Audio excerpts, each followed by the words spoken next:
ఐదేళ్లలో వైసీపీ ప్రభుత్వంలో రాష్ట్రంలో జరిగిన అభివృద్ధి శూన్యమని చీపురుపల్లి నియోజకవర్గ టీడీపీ అభ్యర్థి కళా వెంకట్రావు ఆరోపించారు. విజయనగరం జిల్లా చీపురుపల్లిలో టీడీపీ విజయాన్ని ఎవరూ ఆపలేరని అన్నారు.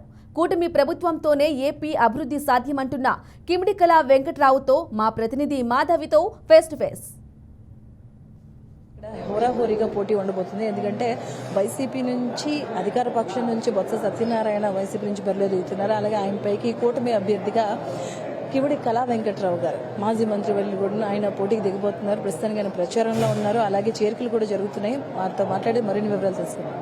సో వెంకట్రావు గారు ఈసారి హోరాహోరీగా పోటీ ఉండబోతుంది. మీరు ఎన్నికల ప్రచారంలో బిజీగా ఉన్నారు. ప్రజల దగ్గరికి వెళ్ళేటప్పుడు మీకు ఎటువంటి స్పందన వస్తుంది? ప్రజల్లో స్పందన చాలా బాగుందమ్మా. తెలుగుదేశం పార్టీ రావాలి, చంద్రబాబు నాయుడు గారు ముఖ్యమంత్రి అవ్వాలనే ఉద్దేశం వల్ల కనిపిస్తుంది. గతంలో చేసినటువంటి సేవలు, డెవలప్మెంట్, అదేవిధంగా సంక్షేమ కార్యక్రమాలు ఇవి జగన్మోహన్ రెడ్డి పూర్తిగా ఫెయిల్ అయ్యారు. ఆయన రాష్ట్ర అభివృద్ధిని పూర్తిగా 100% కుంటుపరిచారు. ప్రజలందరికీ అది అర్థమైంది. ఆయన ఈ చేత్తో 10 రూపాయలు ఇచ్చి ఆ చేత్తో 100 రూపాయలు ట్యాక్స్ కానీ ధర కానీ పెంచేసేటటువంటి పరిస్థితి. సామాన్యుడికి జీవనానికి కష్టం అవుతుంది. ఇది ప్రజలందరికీ తెలిసింది. కాబట్టి ఓ సిస్టమేటిక్గా పద్ధతి ప్రకారం అభివృద్ధి సంక్షేమం చేసే చంద్రబాబు నాయుడు గారి ప్రభుత్వం రావాలనేది ప్రజలు నిర్ణయించుకున్నారు. ఇంకా ఈ 2-3 రోజుల్లో ఇంకా ఎక్కువ గాలి వేస్తుంది.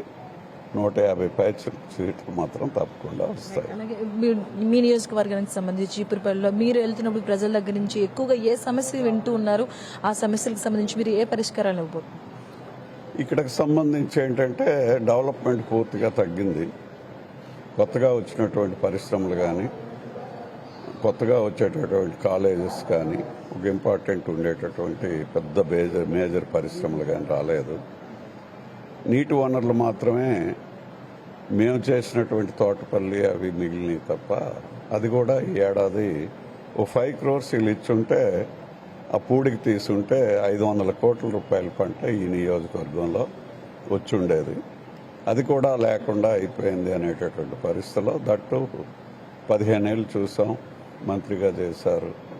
ఇంకా డెవలప్మెంట్ తక్కువగానే ఉంది, ఏం చేయలేకపోయారు అనేటట్టు ప్రజల దృష్టిలో అయితే చాలా ఏమీ లేదనేదే కనిపిస్తుంది. అదే కాకుండా ఇక్కడ చేయాల్సిన పనులు మాత్రం ఉన్నాయి. మేము రాగానే 30 పరిశ్రమలు మూతపడిపోయినాయి. ఫెర్రో అలైస్ 3000 మంది ఉపాధి కోల్పోయారు. మేము రాగానే ఆ పరిశ్రమలను ఓపెన్ చేయిస్తాం. ఈ పూడికి తీత కార్యక్రమమే కాకుండా కాలువను పూర్తిగా ట్రిమ్ చేసి అవసరమైతే సిమెంట్ లైనింగ్ కూడా చంద్రబాబు నాయుడు గారితో చెప్పి చేయిస్తాం. రైతులందరికీ కూడా తోటపల్లి నీరు పూర్తిగా అందిస్తాం.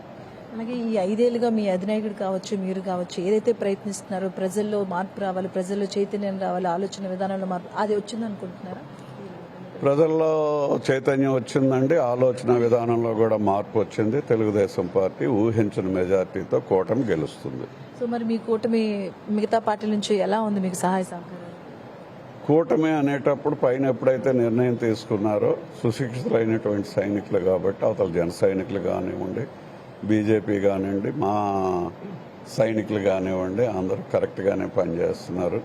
ఇలాంటి ఇంపార్టెంట్ నియోజకవర్గంలో కూడా చాలా చక్కగా అందరూ సహకరిస్తున్నారు. ఒకరికొకరు మాట్లాడుకుంటూ మా విజయానికి కృషి చేస్తున్నారు. అందరికీ థ్యాంక్స్.